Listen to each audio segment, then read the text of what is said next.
The attempts to classify living organisms began centuries ago.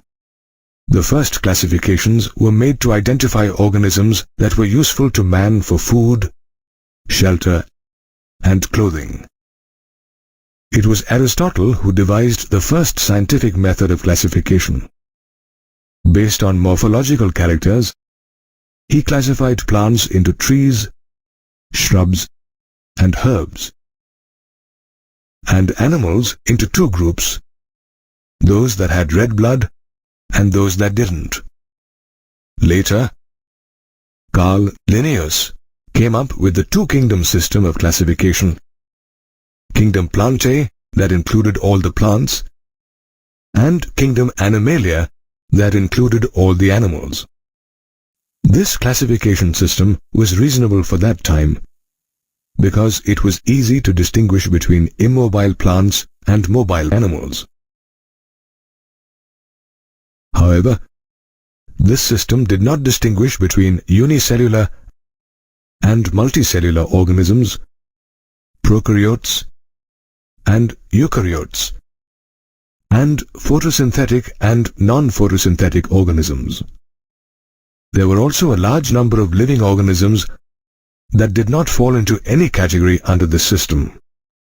New studies about various organisms also revealed enormous variations of characteristics within the organisms of the same group, like cell structure, mode of nutrition, methods of reproduction, and evolutionary relationships.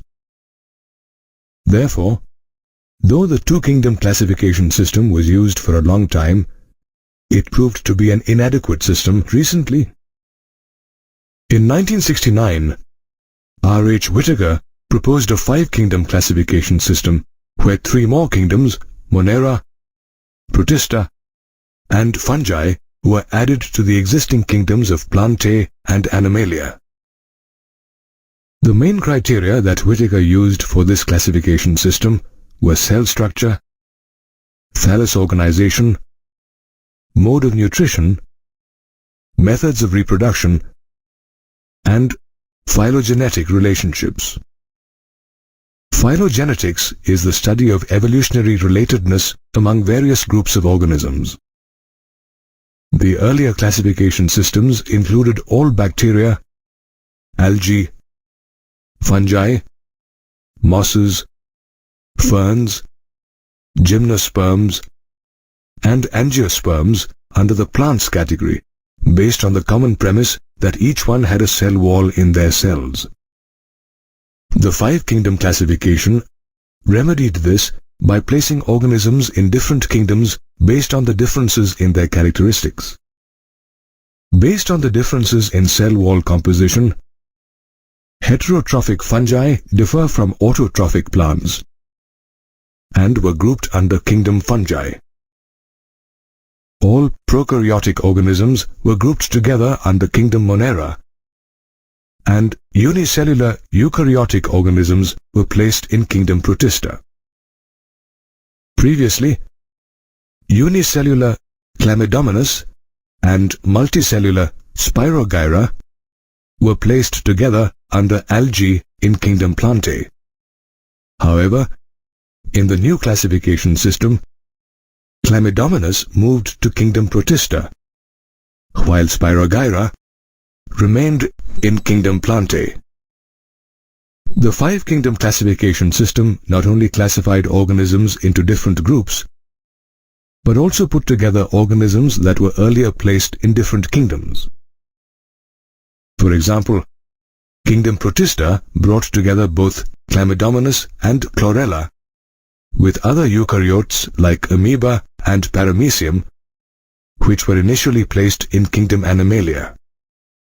Therefore, the five-kingdom classification system was evolved with an advancement in our understanding of the characteristics of organisms and their phylogenetic relationships. Depending on more such discoveries, the classification system may further need to be evolved in future. Bacteria are the sole members of Kingdom Monera. Bacteria can be found anywhere, including extreme habitats like hot springs, deserts, and deep oceans. Different bacteria synthesize their food in different ways. Some of them are autotrophs.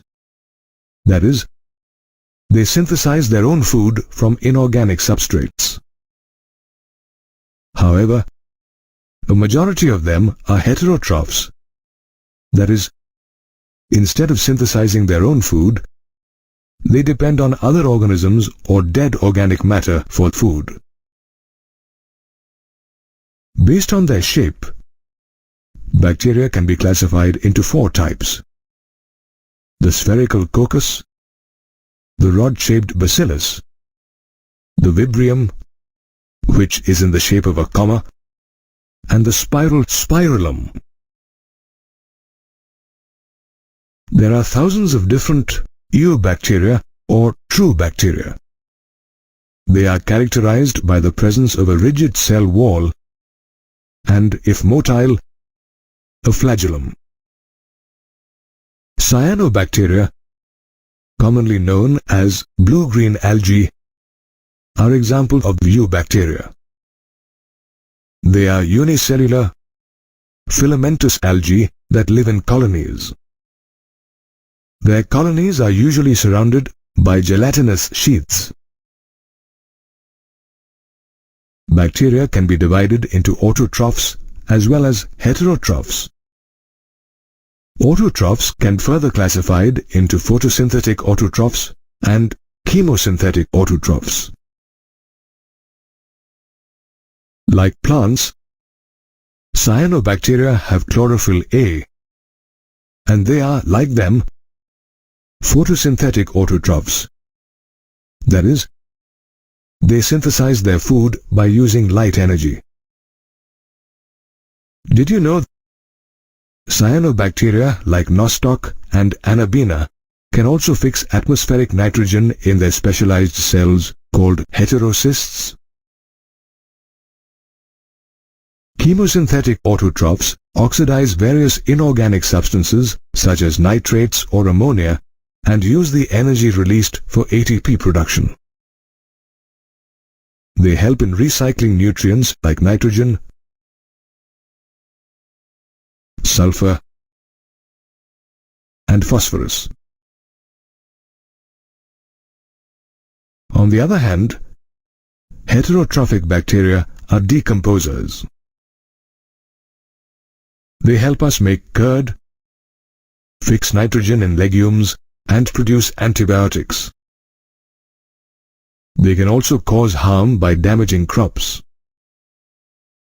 And some diseases like typhoid, tetanus, and cholera are known to be caused by bacteria. Bacteria reproduce by fission. They can also reproduce sexually by a primitive DNA transfer from one bacterium to another through the pilus. Under unfavorable conditions, bacteria produce spores. Apart from eubacteria, there are special bacteria called archaebacteria that live in extreme conditions. For example, halophiles live in extreme salty areas. Thermoacidophiles live in hot springs, while methanogens live in marshy areas. Methanogens are also present in the gut of ruminant animals as cows and buffaloes. These bacteria are responsible for the production of methane, also referred to as biogas, from the dung of these cattle. All archaebacteria have a different cell wall structure than other bacteria, which helps them to survive in extreme conditions. Unlike eubacteria and archaebacteria, mycoplasmas are the bacteria that do not have a cell wall.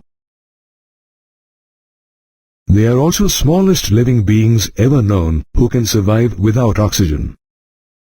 They are pathogenic in animals and plants. Kingdom Monera, therefore, consists of eubacteria, archaebacteria, and mycoplasmas. All unicellular eukaryotes come under kingdom Protista. Members of the kingdom Protista are primarily aquatic. Chrysophytes, dinoflagellates, euglenoids, slime molds, and protozoans are few categories of protists. Since they are all eukaryotes, they contain a well-defined nucleus and other membranous organelles. Some protists also have either a flagellum or a coelom. They reproduce both asexually through cell fusion and sexually via zygote formation. Chrysophytes include diatoms and golden algae or desmids. They are microscopic and float in great numbers in both freshwater and saline water. Also, they are mostly photosynthetic. Diatoms are known as chief producers in the oceans. Diatom cell walls are embedded with silica, making them indestructible. Diatoms therefore manage to leave behind a large amount of their cell wall deposits in their habitats. These fossilized remains of diatoms form diatomaceous earth. It can be put to various uses like polishing and filtration of oils and syrups. Dinoflagellates are colorful protists found both in marine and freshwater. Depending on the main pigments in their cells, they are yellow, green, brown, blue, or red. Sometimes, when a red dinoflagellate multiplies rapidly in the sea, it makes the sea appear red. This red tide phenomenon is known to be harmful, as the toxins so released can kill other marine animals such as fish. Dinoflagellates usually have two flagella, longitudinal flagella and transverse flagella. Their names indicate how both the flagella are positioned. Euglenoids too, like dinoflagellates, have two flagella, one short and the other a long one. Instead of a cell wall, euglenoids have a protein-rich layer called pellicle that makes their bodies flexible. Euglenoids are phototrophic autotrophs in the presence of sunlight, since they also have chloroplasts, like plants. However, they behave as heterotrophs in the absence of sunlight. Slime molds are saprophytic protists, that is, they live on dead organic matter. They form a huge aggregation called plasmodium. However, during unfavorable conditions, this plasmodium differentiates and forms spores that possess true walls. These spores are so resistant that they can survive for years under adverse conditions. Protozoans are protists that are believed to be primitive relatives of animals. Did you know that the word protozoans means the first animals? All protozoans are heterotrophs and live as predators or parasites. They can be classified into four types: amoeboid protozoans, flagellated protozoans, ciliated protozoans, and sporozoans.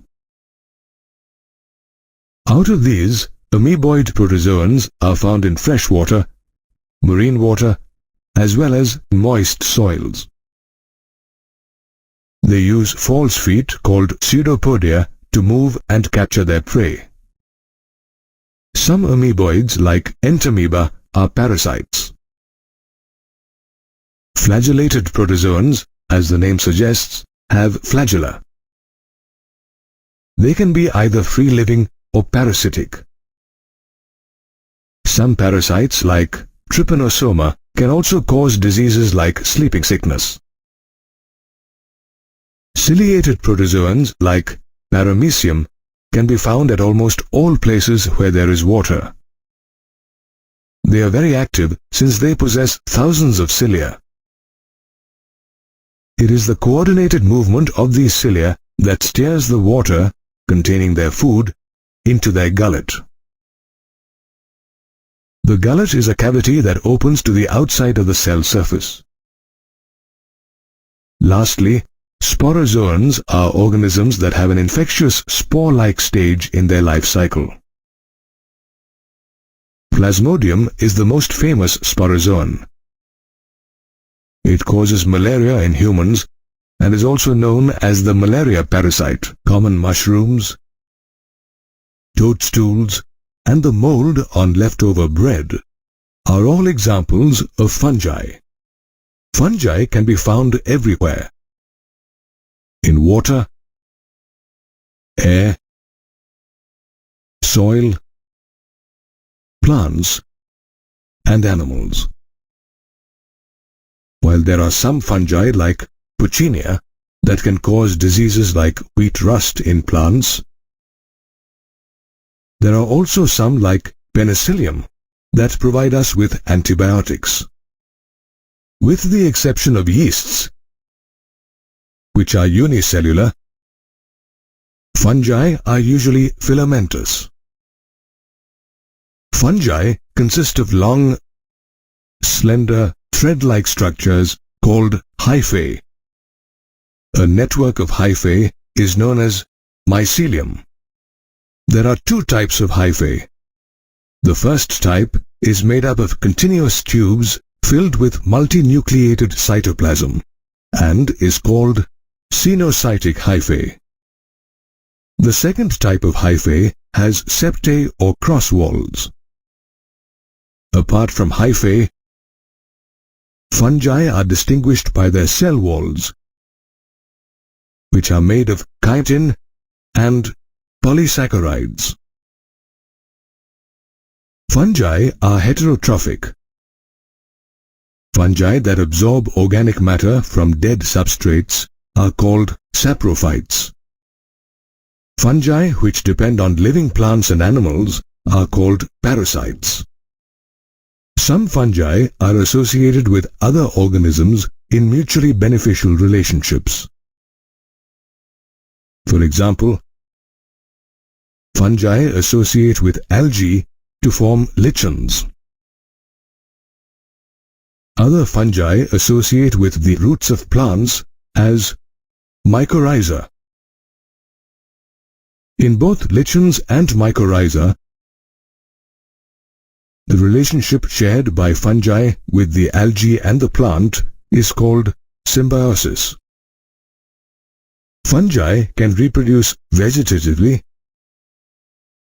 asexually, as well as sexually.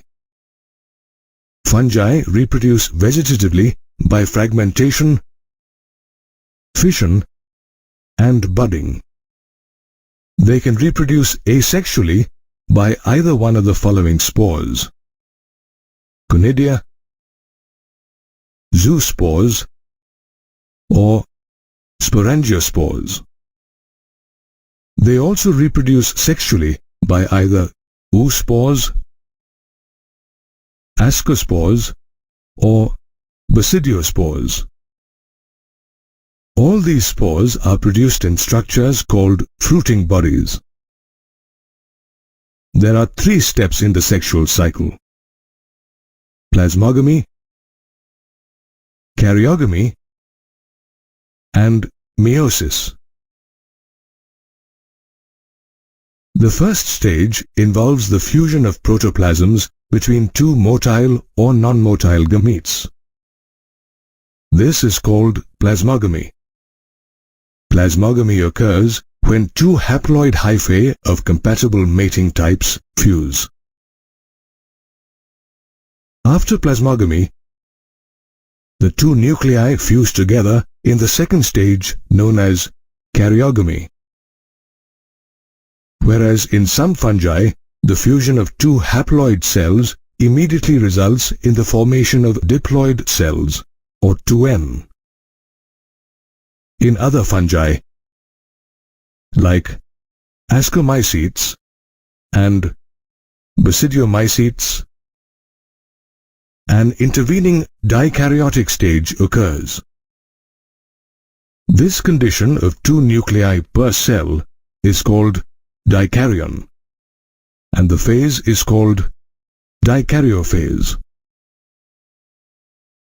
Later, the parental nuclei fuse to make a diploid cell. The third stage involves reduction division, that is, meiosis, to form haploid spores. Meiosis occurs in the fruiting bodies of fungi. Together, the fruiting bodies, the mode of spore formation, and the morphology of the mycelium form the basis of the division of the kingdom fungi into various classes. There are four main classes of fungi: Phycomycetes, Ascomycetes, Basidiomycetes, and Deuteromycetes. Phycomycetes are found in aquatic habitat, decaying wood in moist places, and as obligate parasites on plants. Mucor, Rhizopus, and Albugo are examples of Phycomycetes. Phycomycetes have aseptate and cenocytic mycelium.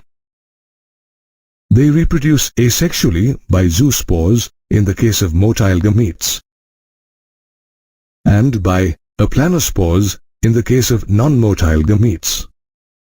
On the other hand, sexual reproduction leads to the formation of zygospores after the fusion of gametes. The gametes may be either similar or dissimilar. Members of the Ascomycetes class are commonly known as sac fungi. For example, Aspergillus, Claviceps, and Neurospora. They can be unicellular like yeast or multicellular like penicillium. They are saprophytic, decomposers, parasitic, or coprophilous. That is, they grow on dung. Ascomycetes have branched and septate mycelium. They reproduce asexually by spores called conidia that are produced exogenously on the special mycelium called conidiophores. Sexually, they reproduce through spores called ascospores that are produced endogenously in sac-like asci. The asci, in turn, are arranged in fruiting bodies called ascocarps. Some members of Ascomycetes, like morels, are edible, while others like Neurospora are used in biochemical studies. Some common examples of Basidiomycetes are mushrooms, bracket fungi, and puffballs.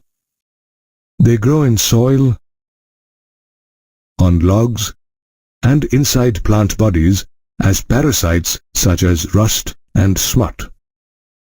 Like Ascomycetes, Basidiomycetes too have branched and septate mycelium. Vegetative reproduction by fragmentation is a common form of reproduction among Basidiomycetes. Sexual reproduction in Basidiomycetes takes place even in the absence of sex organs. In the plasmogamy stage, two somatic cells of different genotypes fuse to form a dikaryote. The dikaryotic mycelium gives rise to the fruiting body called the basidiocarp, on which basidia arise and produce basidiospores exogenously as a result of meiosis. The last class of fungi, Deuteromycetes, is known as imperfect fungi because we do not know enough about their life cycles. Only their asexual or vegetative phases are known. Deuteromycetes reproduce only through asexual spores known as conidia. They too have a septate and branched mycelium. They are saprophytes or parasites, while a large number of them are decomposers, which help in mineral cycling. Alternaria, Colletotrichum, and Trichoderma are examples of Deuteromycetes. Therefore, members of kingdom fungi display a diverse set of characteristics. All eukaryotic, chlorophyll-containing organisms, that is, plants, fall under kingdom Plantae. Plant cells are characterized by the presence of a cell wall, which is made up of cellulose. While most plants are autotrophs, some plants such as bladderwort and Venus flytrap are also insectivorous. Some of them, such as Cuscuta, are also parasites. Kingdom Plantae also includes algae, bryophytes, pteridophytes, gymnosperms, and angiosperms. Most plants have two alternate phases in their life cycle: the diploid sporophytic and the haploid gametophytic phases. The length of these haploid and diploid phases, and whether they are free-living or dependent, varies between groups of plants. This phenomenon of alternation of sexual and asexual forms in the life cycle is referred to as alternation of generation.